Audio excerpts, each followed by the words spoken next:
Bonjour tout le monde, j'espère que vous aimez cette série sur Révéler Jésus dans notre vie quotidienne.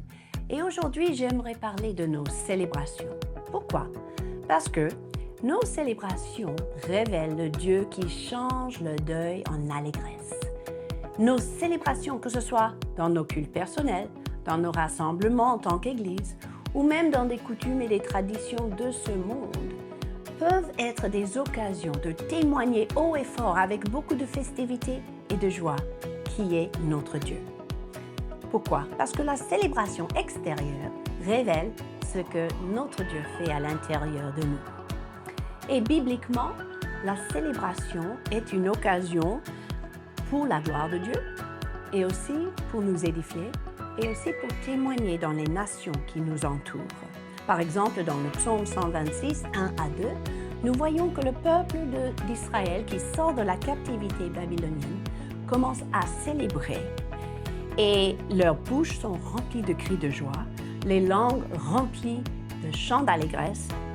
Et la suite dit, « Alors on disait parmi les nations, l'Éternel a fait pour eux de grandes choses. » Vous voyez, la célébration a témoigné des œuvres de Dieu et de la présence de Dieu pour libérer son peuple. On peut résumer de cette manière, la célébration peut être utile pour nous rappeler de ce que Dieu a fait dans le passé, pour apprécier et se réjouir dans sa présence aujourd'hui et pour anticiper et proclamer ce qu'il a promis de faire dans l'avenir, passé, présent et futur. Les célébrations bibliques sont une occasion de glorifier qui est Jésus. Vous savez, une fois on a visité une synagogue en Israël et c'était le jour de Simchat Torah, la fin de la lecture annuelle des Écritures, qui est toujours une journée de festivité, de célébration, de chant, de danse. Et on voyait notamment des hommes danser pendant des heures et des heures et des heures. Et mon mari a posé la question à un de ces hommes, « Pourquoi vous faites cela ?» Imaginez.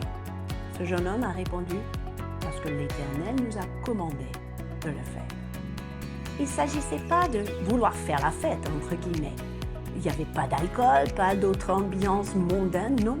C'était une célébration en l'honneur de l'Éternel par obéissance.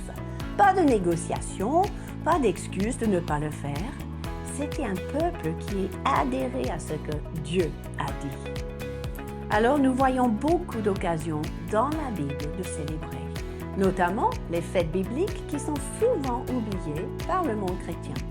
Je parle de Pessah, c'est-à-dire la Pâque, là où l'agneau pascal, qui est Jésus, était offert pour l'expiation, le sang de protéger le peuple d'Israël.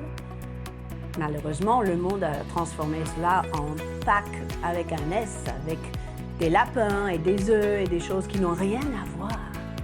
Mais les chrétiens ont essayé de racheter cela en transformant le jour de la résurrection de Jésus comme moment de célébration. Mais Pessah, à la base, c'est l'agneau immolé pour nos péchés. Il y a aussi Shavuot, c'est le moment de Pentecôte où la loi, la parole était donnée au peuple de Dieu. Et Jésus est notre Verbe vivant, la parole vivante. Jésus, en fait, il a accompli toutes les fêtes bibliques que nous voyons. Et aussi, en automne, on a la fête des tabernacles qui va commémorer l'exode du peuple d'Égypte qui vivait sous des tentes dans le désert et la provision, la fidélité de Dieu. Cela proclame prophétiquement le retour de Jésus qui a fait de nous son tabernacle éternel. Beaucoup d'exemples dans la Bible. Maintenant, laissez-moi vous défier, mes amis. Nous nous approchons de la période des fêtes de fin d'année, comme on dit en France. Mais ces fêtes ne sont pas seulement une occasion de rassembler la famille. Ces fêtes sont destinées à révéler Jésus, que ce soit sa naissance et l'homme qu'il est devenu par la suite, sauveur, rédempteur, libérateur. Que ce soit Hanouka, la fête des Lumières, qui révèle la fidélité de Dieu pour le peuple de Dieu. Que ce soit, même aux États-Unis, on fait Thanksgiving. Pourquoi pas importer Thanksgiving en francophonie aussi? Une occasion de remercier Dieu pour sa bonté et pour sa fidélité. La célébration peut révéler Dieu.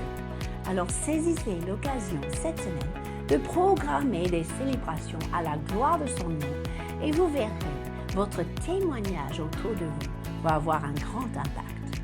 Et faites-moi savoir comment ça se passe dans les commentaires. Sur ce, je vous dis à la semaine prochaine.